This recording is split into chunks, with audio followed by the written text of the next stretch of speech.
গত ১২ রোজার মধ্যে থেকে আজকের ইফতারটা ছিল অনেক বেশি মজার।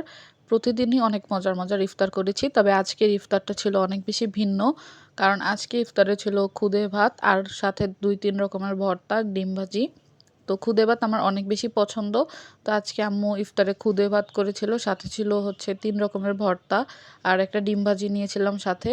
তো এখানে আমি ১ম এ লেবু দিয়ে শুটকির ভর্তা দিয়ে খাওয়া শুরু করেছি। আসলে শুটকির ভর্তা দিয়ে খুদে ভাত খেতে অনেক বেশি মজা লাগে। আর শুটকির ভর্তাটা দেখতে লাল হলেও খেতে একদমই কম ঝাল ছিল। যার জন্য খেতে আরও বেশি ভালো লাগতেছিল। আর সাথে একটু করে ডিম ভাজি নিয়ে নিয়েছিলাম। আসলে আমার কাছে এরকম ডিম ভাজি দিয়ে ভর্তা দিয়ে খুদে ভাত খেতে অনেক বেশি ভালো লাগে। গত ১২ রমজান পর্যন্ত ইফতারি অনেক মজার মজারই করেছি। তবে আজকের ইফতারটা আমার কাছে অনেক বেশি ভালো লেগেছে। যার জন্য ভাবলাম আপনাদের সাথে শেয়ার করি।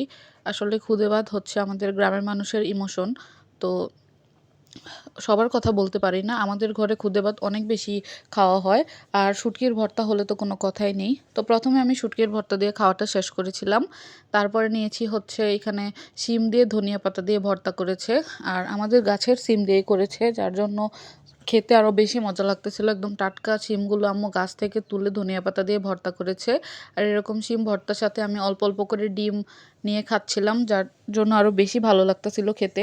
আমার মতো আপনারা কে কে এরকম ইফতারিতে খুদে ভাত ভর্তা খেতে পছন্দ করেন অবশ্যই কিন্তু কমেন্ট করে জানাবেন। আর দীর্ঘ ২-১ দিন যাবৎ অনেক বেশি শরীর খারাপ ছিল। আর ইফতারও ওইরকম করিনি, যার জন্য আর কি ভিডিও আপলোড দিতে পারিনি। তো আমার খাওয়া দাওয়ার ভিডিও আপনাদের কাছে কেমন লাগে অবশ্যই কমেন্ট করে জানাবেন।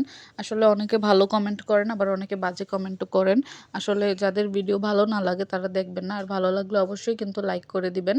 আর এই যে আমি এখন সিম ভর্তা দিয়েও আমার খাওয়া শেষ হয়ে গিয়েছে। তো তারপরে নিব আমার সবথেকে পছন্দের আলু ভর্তা। আসলে বাসায় যদি কোনো তরকারি পছন্দ না হয়, আমি আলু ভর্তা তৈরি করেই ভাত খেয়ে ফেলি। তো এই যে সবশেষে আর কি ভর্তার ক্ষেত্রে আলুর ভর্তা নিয়েছিলাম। আর এই আলু ভর্তাটা অনেক বেশি মজা ছিল। আসলে রোজা রেখে আম্মু যাই রান্না করে সব কিছু একদম পারফেক্ট লাগে। কোনো কিছুতে একটুও লবণ কম বেশি হয় না। ভর্তাতে প্রত্যেকটাতেই লবণ একদম পারফেক্টলি ছিল, যার জন্য খেতে আরও বেশি মজা লাগতেছিল। আর একটু একটু করে ডিম নিয়ে আমি খাচ্ছিলাম ভর্তার সাথে। আসলে আলু ভর্তা দিয়ে কিন্তু খুদে ভাত এমনিতেই খাওয়া যায়। সাথে আবার ডিম ভাজি লাগে না। তারপর আমার ডিম ভাজি দিয়ে খুদে ভাত খেতে অনেক বেশি ভালো লাগে। যার জন্য আর কি নিয়েছি। আর এই আলুর ভর্তাতে ঝালও অনেক বেশি কম ছিল, যার জন্য খেতে ভালো লাগতেছিল। আর রোজা রেখে এত বেশি ঝাল খেলে আবার গ্যাস্ট্রিকের সমস্যা হয়, যার জন্য ভর্তাগুলো প্রত্যেকটাই কম ঝাল দিয়ে বানানো হয়েছিল। আর এই যে অলমোস্ট আমার আলু ভর্তা দিয়ে খাওয়া শেষ। আমি একটু একটু করে ডিম নিয়ে খাচ্ছিলাম।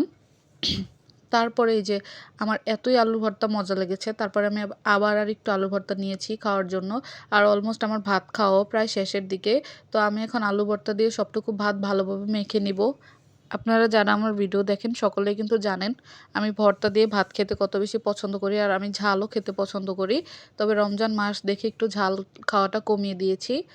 তো এই যে অলমোস্ট আমার খাওয়া দাওয়া শেষের দিকে। আর এই যে আলুর ভর্তার সাথে ডিম অ্যাড করে আমি খাওয়া শেষ করলাম। তো তারপরে আর একটু ভাত আমার প্লেটে বেঁচে গিয়েছিল। তো এতটুকুতে আমি আগের দিনের রান্না করা গরুর মাংস নিয়েছিলাম। আর আগের দিনের রান্না করা গরুর মাংসটা খেতে এত মজা লাগতেছিল, মানে মশলাটা ভালোভাবে জাল করা হয়েছে, যার জন্য খেতে মজা লাগতেছিল। তো প্রথমে আমি আলু দিয়ে মেখে নিয়েছিলাম। আর খুদে ভাত দিয়ে কিন্তু গরুর মাংসটাও খেতে অনেক বেশি মজা ছিল। আর এটা অনেক বেশি সফট হয়েছিল গরুর মাংসটা। তো এই যে প্রথমে এক লোকমা খেলাম। তো তারপরে আবার আমি আরেকটু ঝোল নিয়ে ভাতটাকে ভালোভাবে মেখে নিয়েছি। আপনারা কিন্তু অবশ্যই গরুর মাংস দিয়েও ট্রাই করে দেখবেন, খেতে কিন্তু অনেক বেশি ভালো লাগে। তো তারপরে এই যে আরেক পিস মাংস ছিল, এটা ছিল একদম তেলতেলে একটা মাংস। আর এরকম মাংস খেতে আমার অনেক বেশি ভালো লাগে। তো আজকের ইফতারের ভিডিওটা কার কার ভালো লাগেছে অবশ্যই কমেন্ট করে জানাবেন। আল্লাহ হাফেজ।